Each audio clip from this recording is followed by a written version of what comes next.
भी प्रश्न लेकर कभी भी जीवन में उथल पुथल मची हो, मन में परेशानी हो, कोई भी प्रश्न हो, प्रभु से प्रार्थना करके बैठकर कि प्रभु इसका आप उत्तर दो, और आंख बंद करके कोई भी पन्ना पलटा देना पढ़ने के लिए और उस अध्याय को पढ़ना। मैं दावे के साथ कह सकती हूँ कि आपको आपके प्रश्न का उत्तर अवश्य ही मिलेगा। ऐसा कोई आपके जीवन में न प्रश्न है न समस्या है जिसका समाधान श्रीमद् भागवत महापुराण में नहीं, लेकिन शर्त इतनी है कि हम इसे पढ़ें। पढ़ न सके तो श्रवण करें। कथा में भी कई माताओं से कई ऐसे भक्त हमें मिले जो कहते हैं कथा के बाद हमारे मन में ऐसा प्रश्न था, लेकिन कथा सुनने के बाद हमें उसका उत्तर मिल गया। तो इसका मतलब क्या है? श्रीमद् भागवत महापुराण एक किताब, एक ग्रंथ नहीं है, साक्षात भगवान है, उनका स्वरूप विराजमान है इसमें। इतना सब सुनाने के बाद अब तक तो परीक्षित प्रश्न कर रहे थे सुखदेव जी से, अब सुखदेव जी प्रश्न करते हैं कि अच्छा परीक्षित, अब ये बताओ क्या अभी भी तुम्हें मृत्यु से डर लग रहा है? अभी भी तुम भयभीत हो? तो परीक्षित जी कहते हैं कि प्रभु नहीं, अब मैं बिल्कुल भयभीत नहीं हूं। क्यों? क्योंकि मेरे मन में जो भ्रम था वो सब मिट गया। भ्रम के कारण ही, अज्ञानता के कारण ही भय उत्पन्न होता है। तो कहते हैं कि मेरे भीतर जो भय था वो तो चला गया। जो हाथ पांव को चला रहा है वो है स्वरूप। मीठी मीठी तालियों के साथ अपने सद्गुरु जी को याद करते हुए, मेरे मन का भरम मिटाया गुरु कर कमलों की छाया, मेरे मन का भरम मिटाया गुरु कर कमलों की छाया, मेरे मन का भरम मिटाया गुरु कमलों की छाया, मेरे मन का भरम मिटाया गुरु कर कमलों की छाया,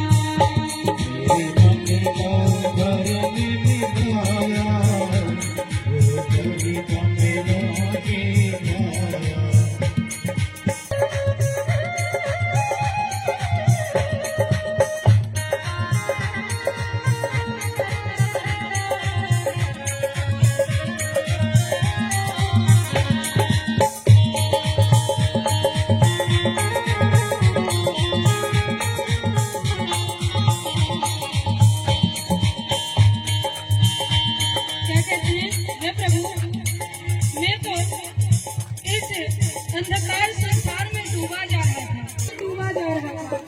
आपने कृपा करके मुझे बचा लिया। इसलिए भक्त क्या कहता है?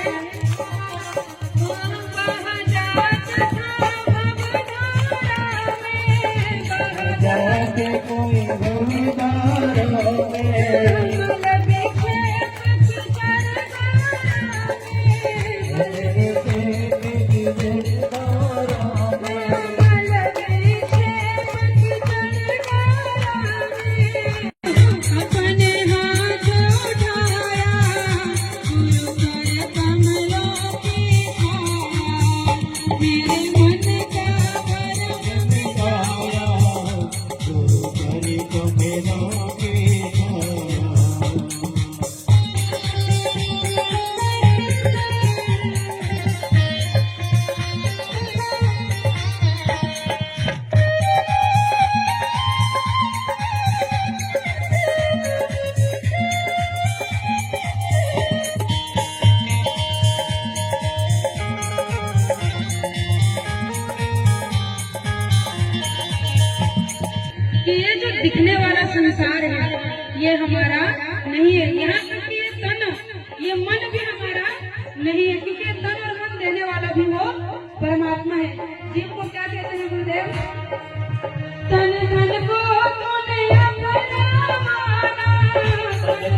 तुम्हें अपना मानो, धन का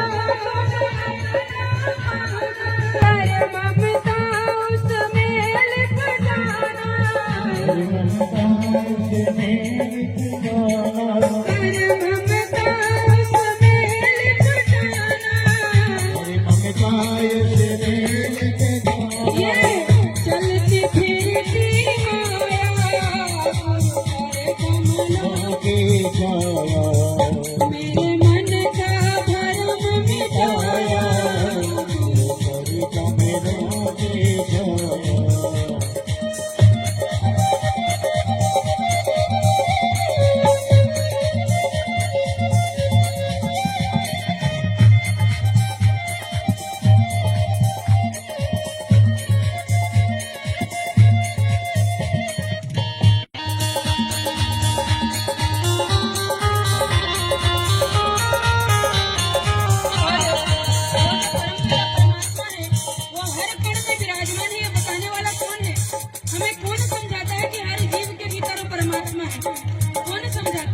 केवल सच्चे संत जब मिल जाते हैं तो हमें हर गुण में, हर जीव में, हर शय में परमात्मा नजर आने लगते हैं।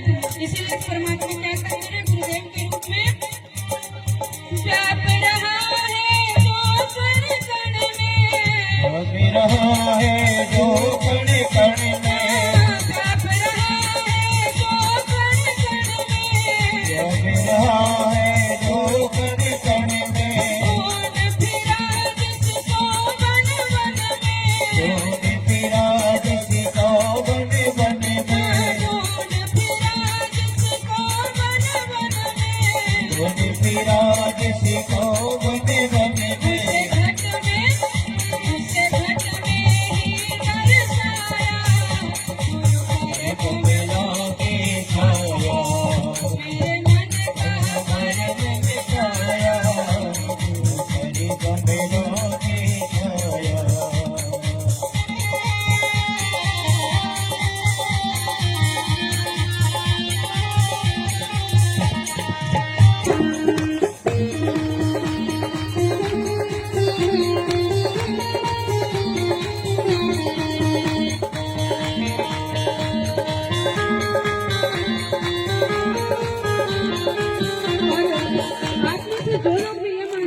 ठाकुर जी से, बांके बिहारी से प्रेम करने वाले कभी मुक्ति की इच्छा नहीं रखते। वो तो चाहते हैं कि हम बार बार जन्म लें। और कहाँ जन्म लें? जहाँ भगवान की कथा सुनने को मिले, जहाँ श्रवण करने को मिले, जहाँ कीर्तन करने को मिले, जहाँ भक्तों के साथ बैठने को मिले। हम तो ऐसी जगह जन्म लेना चाहते हैं। बार बार प्रार्थना करते हैं ऐसे वक्त कि हे प्रभु, जब भी आप लीला धारण करें, लीला अवतार धारण करें, तब तब आप हमें भी जन्म दें, ताकि हम भी साक्षी बन पाए, आपके लीलाओं के साथ हम भी नृत्य कर पाए, हम भी गोपियों की तरह हो जाए। बोलिए बांके बिहारी लाल की जय।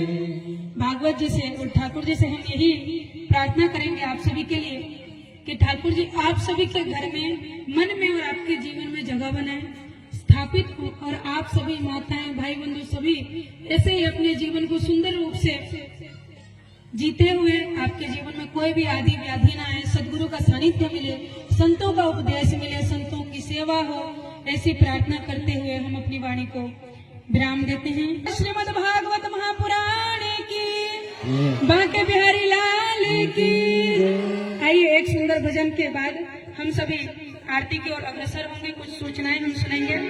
इतना कहते हुए हम अपनी वाणी को विराम देते हैं। प्रभु आप सभी के ऊपर अपनी कृपा बनाए रखें। हरिओम तत्सत, हरिओम तत्सत, हरिओम तत्सत। जय श्री राम। अभी हमारी पूज्य दीदी साध्वी जी ने बहुत ही मधुर और सरल ढंग से कथा का अमृतपान हम सभी को कराया। आप सभी लोगों ने नियमित रूप से सब पूरे सप्ताह कथा का श्रवण किया। मैं एक बार जानकारी के लिए, जिन बहनों ने कलश उठाया था, एक बार हाथ उठा दे अपना। जिन बहनों ने कलश उठाया था, तो कलश उठाने वाली तो बहुत कम बहनें आई हैं। दरअसल हम उनको ये नारियल का प्रसाद देना चाहते थे, जो कलश के नारियल का प्रसाद है वो अभी दे देंगे, नहीं फिर कल एक बार हम 10 बजे यहाँ आके दे दें, या उनके पड़ोस की कोई बहन यहाँ आई हो तो वो दे दे जिसकी जानकारी में हो, ऐसी कोई व्यवस्था कर लेते हैं। या यहाँ के अपने जो कार्यकर्ता है तरसेम जी, उनकी जिम्मेदारी सौंप देंगे, उनके यहाँ से वो अपना नारियल का प्रसाद ले लेंगे। हमारे मध्य में विश्व हिंदू परिषद के केंद्रीय सहमंत्री श्रीमान अरुण कुमार नेटके जी, जिनका केंद्र भोपाल है। आप कल देवस्थानम सम्मेलन था, पूरे देश के सभी प्रसिद्ध मंदिरों से यहाँ प्रमुख आए हुए थे, उनके मुख्य पुजारी, जैसे वैष्णो माता के, बाबा बैद्यनाथ धाम के, द्वारिकापुरी के, जगन्नाथपुरी के, और भी ऐसे 30 से अधिक पुजारी यहाँ उपस्थित हुए कुछ क्षेत्र में। तो उसमें भाई साहब जी का आगमन हुआ था। पूरे देश में हिंदू धर्म की रक्षा के लिए आप कार्य करते हैं, और मंदिर अर्चक पुरोहित संपर्क प्रमुख है। पूरे देश में आपका प्रवास होता है, तो मैं प्रार्थना करता हूं कि आप हमें अपने विचार रखें।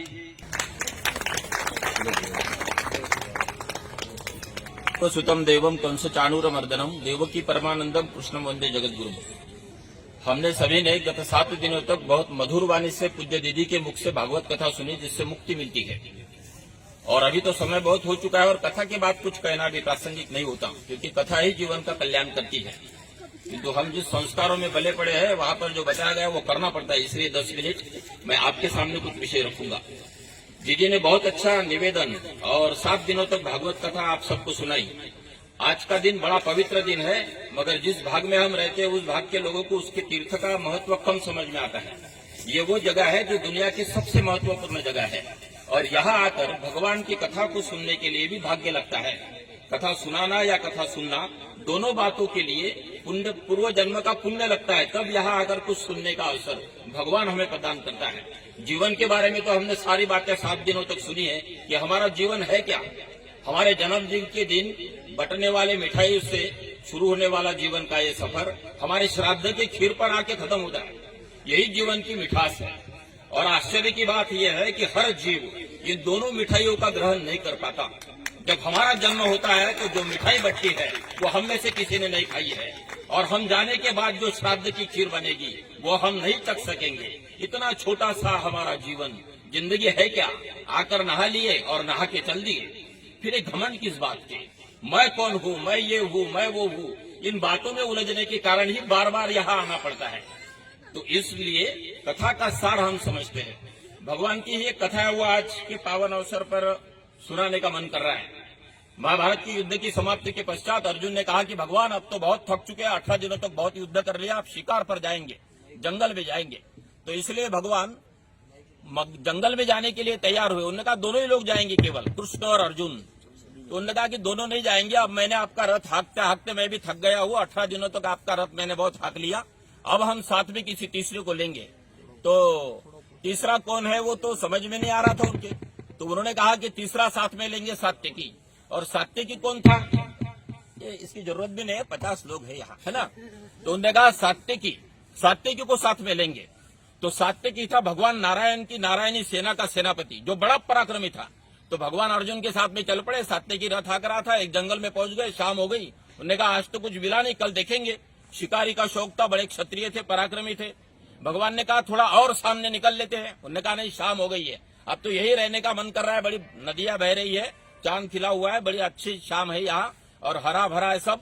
भगवान ने कहा यहाँ रुकना मुश्किल है, क्योंकि ये जंगल जो है ये मायावी है, थोड़ा सामने चले जाएंगे तो आराम से सोएंगे। अर्जुन मानने को तैयार नहीं था। अर्जुन ने कहा भगवान आप किसके साथ में हो। अरे मैं हूँ। तो उन्होंने कहा अच्छा, तो बोले यही सोएंगे रात को। तो बोले सोएंगे, ठीक है, मगर एक देखो ये मायावी जंगल है, तीनों लोग एक साथ सोएंगे तो खतरा है, एक एक को जागना पड़ेगा। 2 लोग सोएंगे, एक जागेगा, हम ऐसी ड्यूटी लगा देंगे। तो प्रहर बांट दिए गए। सात्यकी ने कहा देखो मैं सबसे छोटा हूँ, आप दोनों आराम से सो जाइए, मैं जागूंगा और मैं देखूंगा। अर्जुन ने कहा देखो तुम्हारा प्रहर समाप्त होते ही मुझे जगा देना। उन्होंने कहा हाँ ठीक है, तुम्हें जगा दूंगा। भगवान ने कहा आपका हो गया कि मुझे भी जगा दो, फिर दिन ही निकल जाएगा, तीनों लोग ड्यूटी कर लेंगे। तो अर्जुन ने कहा ठीक है कोई बात नहीं। और फिर अर्जुन और भगवान तो सो गए और सात्यकी हाथ में धनुष्य लेकर घूमने लगा रात का समय। बहुत सुहाना समय था, अच्छी वातावरण था। ऐसे में उसको बड़ी जोर से हंसी की आवाज आई। तो सात्विकी उस हंसी की तरफ देख रहा था कि कौन हंस रहा है इतना विकराल, इतने रात्रि के शांति को भंग करता हुआ, मगर कोई दिख नहीं रहा था। फिर वो सामने गए तो ध्यान में आया इतना सा राक्षस खड़ा था, इतना सा, बिल्कुल छोटा, दिख भी नहीं रहा था, हंस रहा था जोर से।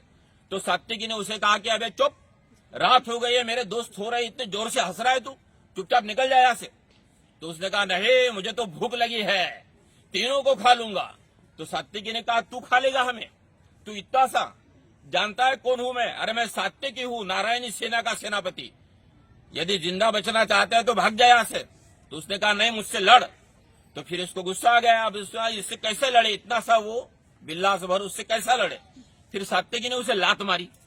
लात मारते ही वो जो राक्षस था वो जरा वहां से हटकर बाजू में हट गया और लात नीचे गई, प्रहार हुक गया।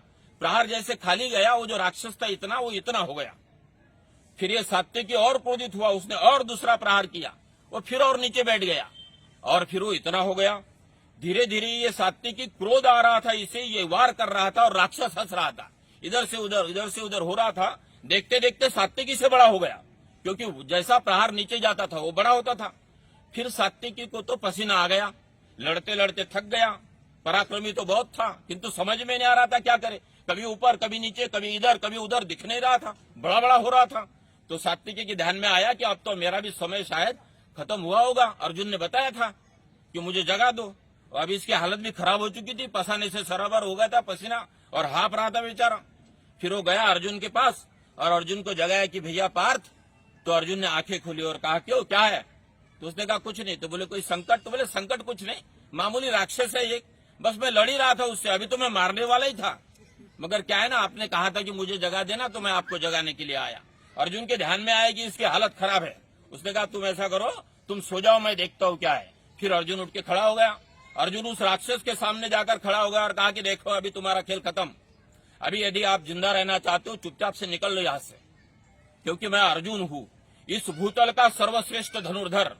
तो राक्षस हंसा, उसने कहा अच्छा बड़ा शुभ दिन है आज का, तू भी मिल गया मुझे, तू वही है ना शिखंडी के पीछे छिपकर वार करने वाला, खुद को बड़ा पराक्रमी समझता है तू, आज तुझे खा लूंगा। फिर वो तो अर्जुन था, क्रोध तो उसके नाक पे रुकता था, बहुत क्रोधित होता था अर्जुन बार बार। फिर उसको क्रोध आया, फिर वही युद्ध शुरू हुआ, अर्जुन लड़ने लगा, चिल्लाने लगा, चीखने लगा, राक्षस हंसते रहा इधर से उधर, और बड़ा बड़ा होते पेड़ से बड़ा हो गया। आखिर हालत अर्जुन की भी वही हुई जो सात्विकी की हुई थी, हाँफने लगा बेचारा, उसे पता नहीं चला कि कौन है ये, कैसा है ये, ध्यान में नहीं आ रहा है। और फिर उसके भी मन में वही विचार आया जो सात्विकी के मन में आया था, क्योंकि बहुत थका हुआ था। उसने कहा भगवान ने कहा था देख लेते एक बार। फिर भगवान के पास गया, चरणों को हाथ लगाया, भगवान तो सोए थे ही नहीं, उन्होंने आंखें खोली और कहा क्यों पार्थ, ठीक है सब? उसने कहा जी भगवान बहुत बढ़िया। तो बोले क्या कोई संकट? बोले नहीं संकट कुछ नहीं है, वो राक्षस है, एक ही है वो, अभी लड़ रहा था मैं उससे, बस अभी उसे खत्म ही करने वाला था, मगर आपने कहा था कि मुझे याद दिला दो, तो मुझे लगा भैया आपको बता दूं। फिर भगवान के भी ध्यान में आ गया, उन्होंने कहा ठीक है अब तुम आराम करो, जरा लेटो। तो बोले नहीं भगवान मेरी इच्छा नहीं है आपने लड़ो करके, मैं हूं ना। तो बोले नहीं तू मत लड़, अब तेरी हालत में देख रहा हूं, तू सो जा, मैं देखता हूं क्या है। और फिर भगवान स्वयं उठे और बढ़िया आराम से गए, इधर उधर देखते, ऊपर देखते रहे, सीटी बजाते रहे, चांद और ये चांदनी सब देखते रहे, और एक टीला था वहां पे जाके बैठ गए बढ़िया, पैर पे पैर रख के, उनकी स्टाइल में खास। अब ये राक्षस जो था ये खड़ा था पेड़ के जैसा, इसको पहली बार गुस्सा आया और ये गुस्से से भगवान के सामने जाके खड़ा हो गया और उसने कहा अबे उठ, मुझसे लड़। तो भगवान ने कहा क्या बात है, मैं तो समझ रहा था ये घने जंगल में मैं अकेला हूं भैया, अच्छा हुआ आप मिल गए, आओ बैठो, कहां से आए हो, क्या नाम है आपका? तो उसने कहा अरे तेरे से परिचय कराने नहीं आया हूं, मैं युद्ध करने आया हूं, मुझसे लड़। भगवान ने कहा क्या युद्ध करते, मेरा मूड नहीं है, लड़ने का मूड नहीं है भैया, बैठ जाओ यहाँ पे, अभी दिन निकलने वाला है, कहाँ से आए हो, क्या नाम है आपका, दोस्ती कर लेंगे, मैत्री कर लेंगे, सवेरे तुम तुम्हारे घर मैं मेरे घर, क्या रखा है लड़ाई झगड़े में। उसने कहा अरे तू तो बहुत बदतमीज निकला, वो दो अच्छे थे, कम से कम कुछ डिंगे तो मारते थे, नाच उछल करके मैं तू तो नीचे बैठ गया और मारामारी करने की बातें नहीं कर रहा है तू, मैं लड़ने आया हूं तुझसे। भगवान ने कहा देखो मैं पहली बार कहा मेरा मूड नहीं है लड़ने का। तो उसने कहा मैं तो तुम्हें खा जाऊंगा तीनों को। बोले हजम नहीं होगा, तीनों को खाएंगे, हजम नहीं होगा, रात का समय है, चलो निकल जाओ। फिर वो राक्षस को बहुत गुस्सा आया और भगवान हंसने लगे, और राक्षस ने पहली बार वार किया जो अब तक उसने कभी नहीं किया था। अब उसने वार करते ही भगवान ने वो करना शुरू कर दिया जो अब तक वो कर रहा था। भगवान वहां से उठे, बाजू में चले गए तो उसका वार गया खाली। जैसे प्रहार खाली गया, भगवान वो जो राक्षस था वो इतना नीचे आ गया।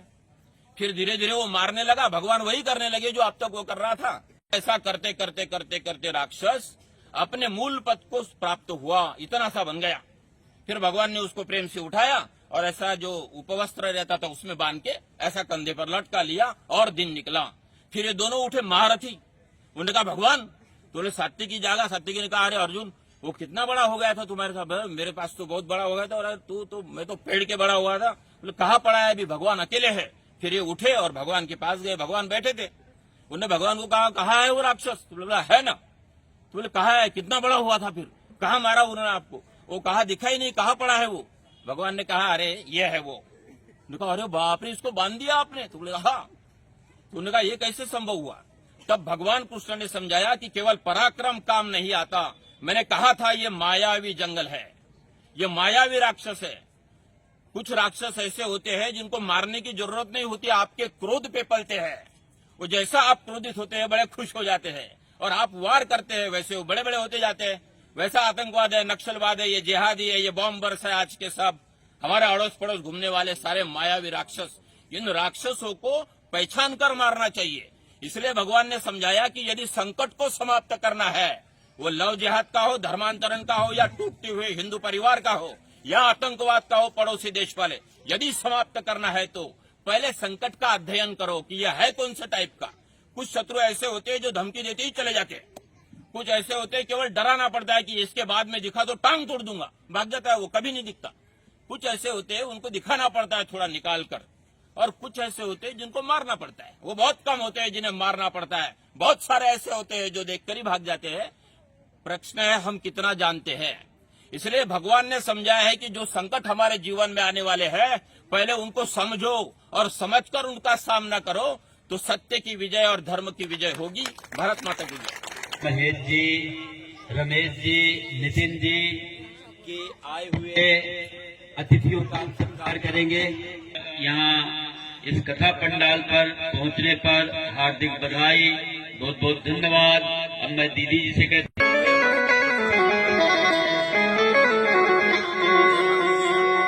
आओ जी, एक बार सभी से मैं निवेदन करूंगा, एक बार सभी खड़े हो जाओ, सभी खड़े हो जाओ, 2 मिनट के लिए हाजिरी भर लो सभी। सावेरी सूरत पे मोहन दिल दीवाना हो गया।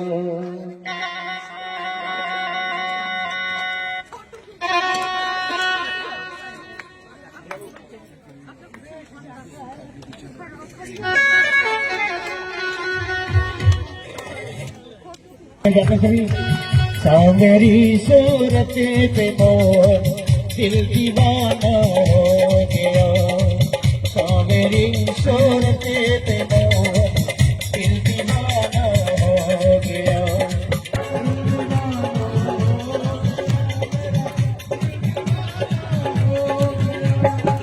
सावेरी सूरत पे मोहन दिल दीवाना हो गया। सावेरी सूरत पे मोहन दिल दीवाना हो गया।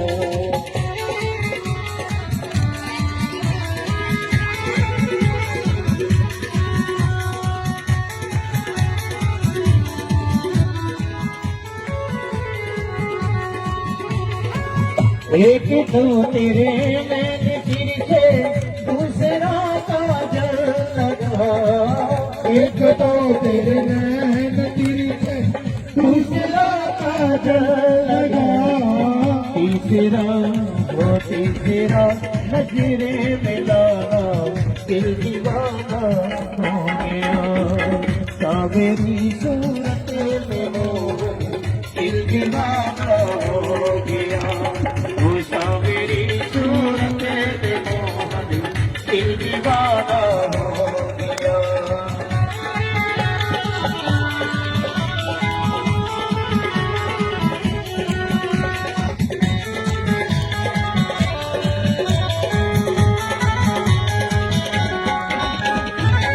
एक तो तेरे होठ पतले दूसरा लाली लगी।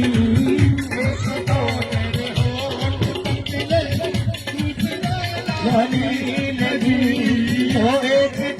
तेरे होती पतले दूसरा लाली नहीं, एक तो तेरे होती पतले दूसरा लाली, तीसरा वो तीसरा तेरा मुस्कुराना दिल दीवाना हो गया, मेरी सूरती पे दिल दीवाना हो गया, मेरी सूरती पे दिल दीवाना हो गया। आइए सभी आरती करेंगे, आरती श्री के बिहारी तेरी आरती गाओ, के बिहारी तेरी आरती गाओ, हे गिर बड़े तेरी आरती गाओ, हे गिर बड़े तेरी आरती गाओ, आरती गाओ प्यारे आप कोरी जाओ, आरती गाओ प्यारे आप कोरी जाओ, श्याम सुंदरी तेरी आरती गाओ,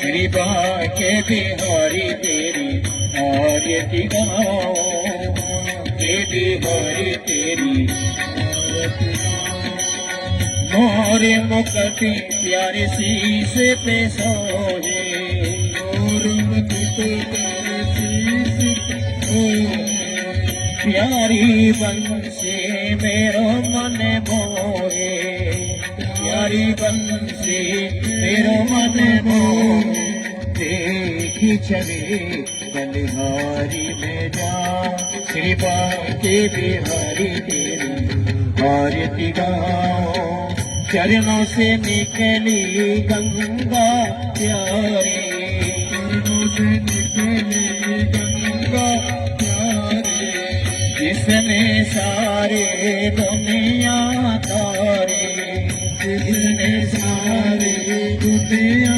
तारे, उन चरणों के दर्शन पाओ, श्री के बिहारी तेरी आरती गाओ, दास अनाथ के माथे आप हो, दास अनाथ के हाथ आप हो, दुख सुख जीवन प्यारे साथ आप हो, दुख सुख जीवन प्यारे साथ आप हो, हरि चरणों में शीश झुकाओ, श्री के बिहारी तेरी आरती गाओ, श्री हरिदास के प्यारे तुम हो, श्री हरिदास के प्यारे तुम हो, मेरे मोहन जीवन धन हो, मेरे मोहन जीवन देख युगल शनि बलि बलि जाओ, श्री के बिहारी तेरी आरती गाओ, हे गिरि भरे तेरी आरती गाओ,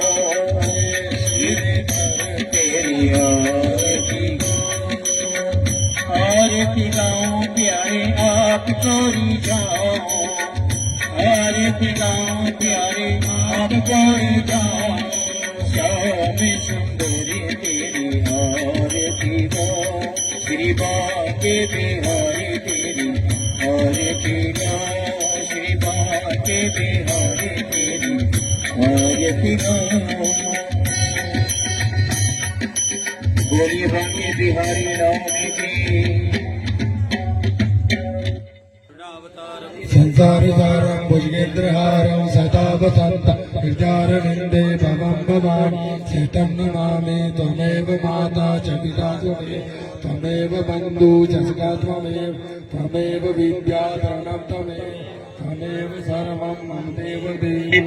सर्वे भवन्तु सुखिनः, सर्वे सन्तु निरामया, सर्वे भद्राणि पश्यन्तु, मां कश्चित् दुःखभाग् भवेत्। भारत माता की जय हो, गौ माता की जय हो, गंगा माता की जय हो, गीता माता की जय हो, श्री राम जन्मभूमि की जय।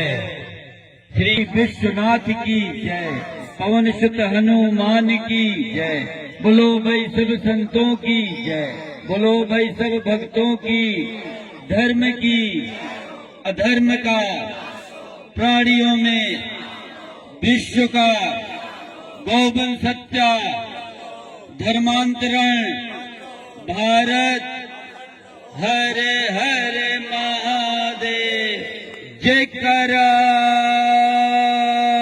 वीर बजरंगी, जय श्री राम, जय जय श्री राम। बोलो नगर खेड़े की, बोलो कुरुक्षेत्र धाम की, बोलो ज्योतिषर धाम की, बोलो सभी भक्तों की। ग्रस्त अर्जुन को विषाद से दूर किया था और वो युद्ध के लिए तैयार हो गए थे। इसी तरह ये कथा का श्रवण करके हम अपनी धर्म की रक्षा का संकल्प लें, हम अपने कार्यों में तत्पर रहें। जिन्होंने कलश उठाया वो नारियल ले लें। जय श्री राम।